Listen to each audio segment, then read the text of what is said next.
Para quem não me conhece, eu sou o Alan, eu sou terapeuta sexual e de relacionamentos, tá? O controlezinho. Obrigado. Eu trabalho principalmente com questões corporais, então a gente falou bastante aqui sobre poder tratar as pessoas com questões sexuais, doenças e tudo mais. E é basicamente o que a gente busca onde eu tô. Mas antes de chegar onde eu tô, com terapia tântrica, terapia corporal, relacionamentos, eu fiz uma grande descoberta pessoal e eu vim aqui compartilhar com você. E a ideia hoje é falar um pouquinho de como que a nossa vida sexual ela pode potencializar a nossa produtividade. E aí, para começar, eu queria falar com todos vocês. Metas, objetivos, resultados. Quem trabalha aqui é assombrado por essas palavrinhas, né? E, na verdade, o que significa isso? Produtividade. O cara acabou de olhar e já voltou a trabalhar, certo? E para falar sobre produtividade, eu tenho uma perguntinha bem legal para vocês. Como anda a sua vida íntima? E para conseguir entender essa pergunta, eu tenho que contar um pouquinho sobre a minha história. Então eu quero que vocês visualizem isso. Eu era um engenheiro de processos, recém-formado, tímido, sem experiência profissional, cheio de vontade. Consegue imaginar? Era eu recém-formado. Esse bonitinho aí. Eu tinha como engenheiro a missão de melhorar a produtividade das empresas onde eu passava.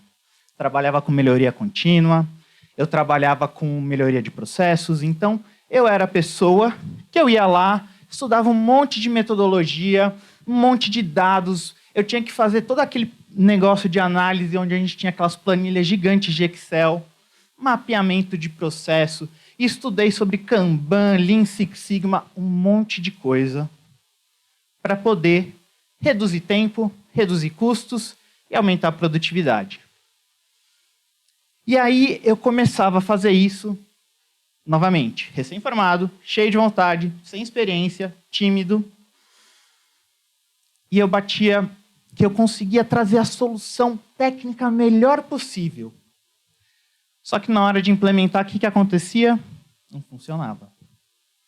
Eu tinha que conseguir fazer aquela melhoria funcionar. Eu colocava no papel, falava, nossa, vai dar certo, isso vai ser muito legal, a gente vai ter uma redução de 20%. Meu chefe olhava para mim, não acreditava, falava, vai lá, põe em prática, vamos ver se é isso mesmo. Não funcionava. E toda vez que eu fazia isso, eu chegava para bater numa mesma tecla. O fator humano. Eu calculava todas as variáveis, eu calculava tudo que era possível. Tempo, método, processo, dados e tudo que era possível, mas eu não estava prevendo o fator humano. O nosso canalizador de caos, né? Então, o que acontecia? Eu era aquele cara da lógica, o cara que sabia tudo sobre dados, matemática, sobre métodos, processos, como funcionava. Eu trabalhei em metalúrgica, eu trabalhei em equipamentos de UTI, eu trabalhei em farmacêuticas, eu trabalhei empresa de papéis grandes, pequenas, familiares. Eu conseguia fazer qualquer coisa na parte técnica. Em todas elas, fator humano que me barrava. E aí eu tive que começar a entender como é que esse fator humano funcionava. E aí, como todo bom engenheiro, eu comecei a estudar comportamento humano. E aí, para a gente começar a estudar sobre isso, a gente vai sempre para os livros. Então eu comecei a ler os livros para entender como é que estavam essas pessoas ao meu redor. E não só ler sobre isso, mas naquela mesma época, eu já trabalhava também com psicoterapia para mim, para o meu autoconhecimento. Porque na época eu era muito depressivo, eu tomava medicamentos antidepressivos, tinha dificuldade de me comunicar com as pessoas, não sabia falar, não sabia interagir, não sabia me conectar. Meu primeiro relacionamento foi só aos 25 anos. Então, como é que esse cara tímido, que nem sabia se relacionar, conseguia falar com as pessoas para sanar o maior problema que ele encontrou quando a gente queria trabalhar produtividade? Foi um grande problema para mim, gente. Então, eu comecei a buscar o que eu podia para trabalhar tanto a minha timidez, quanto para trazer também uma forma de entender melhor como é que funcionava o ser humano. Eu me colocava em situações sociais que eram extremamente desconfortáveis. Eu ia em festas, baladas, para tentar entender. E eu parecia esse bebezinho aqui, ó, olhando para as pessoas, como é que elas se comportavam nas festas, né? Como é que era o comportamento humano? Gente, o que eles estão fazendo ali? Como é que isso funciona? Eu começava a pensar, e milhões de estratégias passavam na minha cabeça, era tudo aqui, ó, racional. A mais B igual a C, mas eu botava na prática, dava D. Não funcionava. Até que eu comecei, baseado na minha questão pessoal, com relacionamentos, a ir para um campo mais da sexualidade. Trabalhar a minha sexualidade. Eu era tímido, eu não sabia me expressar, e eu estava naquele momento com problema na minha relação sexual com a minha companheira. E aí eu fui para um lugar, que eu não sei se vocês já ouviram falar, que é o Tantra. Que foi onde eu fiz a minha primeira formação como terapeuta tântrico. E para quem não conhece o Tantra, talvez vocês conheçam esse casal, o Tantra, ele me trouxe um lugar de experimentação, onde eu treinava o meu corpo e não a minha mente, onde eu não ficava num lugar de observador, onde eu tinha que me colocar em situações ainda piores e entender como isso refletia no meu corpo. Onde eu trabalhava o meu corpo nas situações assim que eu nunca imaginei que eu ia entrar. Onde eu tinha que ficar nu na frente de um monte de pessoas, falando o que eu gosto, o que eu não gosto do meu corpo. Para quem era tímido, gordo, com baixa autoestima, era péssimo.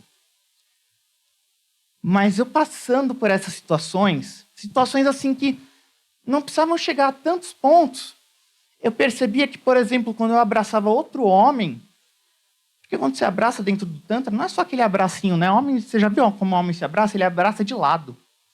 No Tantra não, você vai abraçar a pessoa de frente. E aí quando eu fazia isso com outros homens, eu começava a tremer de nervoso. Eu não sabia por quê. De achos eu tinha que tremer de nervoso, porque eu estava fazendo uma coisa que era abraçar outro homem. Eu falava, não, gente, eu preciso entender o que está acontecendo comigo. Não é possível que isso acontece comigo com uma coisa tão natural quanto um abraço.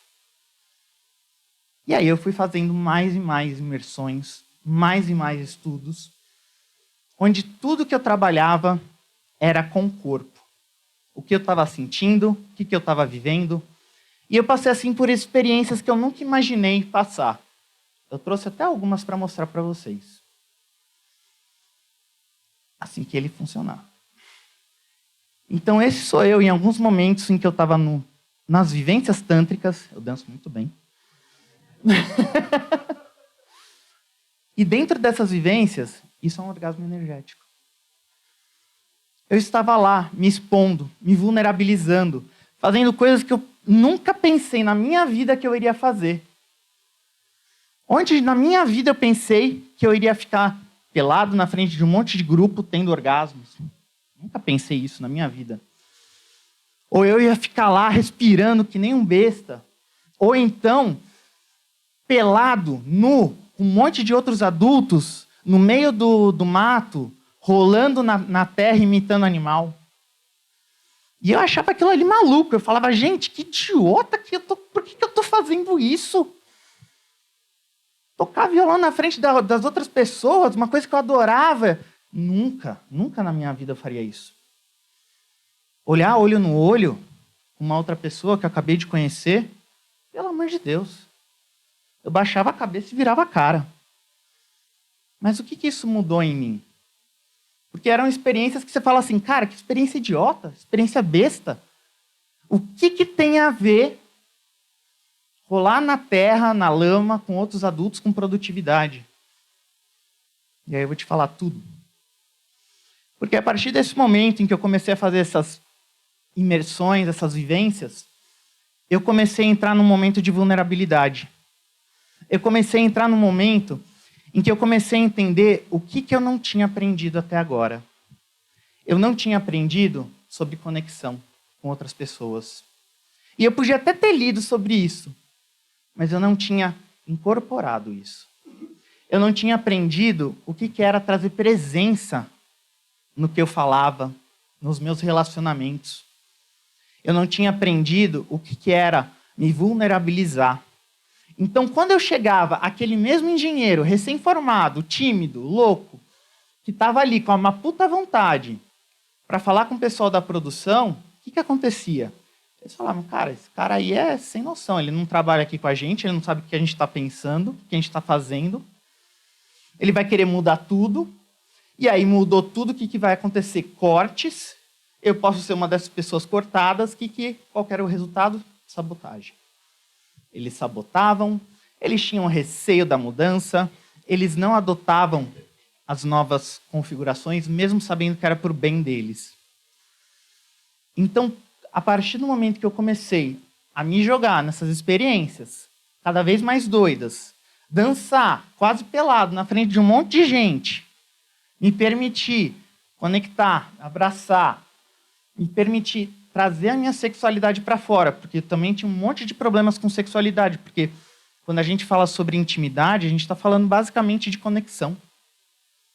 Se você não se vulnerabiliza na sua conexão com o seu parceiro, sua sexualidade também não vai estar bem. Então, a partir desse momento que eu comecei a treinar isso, incorporar isso no meu corpo, e a conversar com as pessoas, as mesmas pessoas que não entendiam como que aquele cara recém-formado entendia alguma coisa, começou a dar resultado. De repente, do nada, eu explorando sobre a minha sexualidade, fazendo um monte de coisa que eu nunca imaginei na minha vida para melhorar a minha questão do meu relacionamento, começou a dar resultado no meu trabalho. Infelizmente, no meu relacionamento, não. Mas isso é outra história. Já estava fora do processo. Mas o meu trabalho, ele começou a melhorar.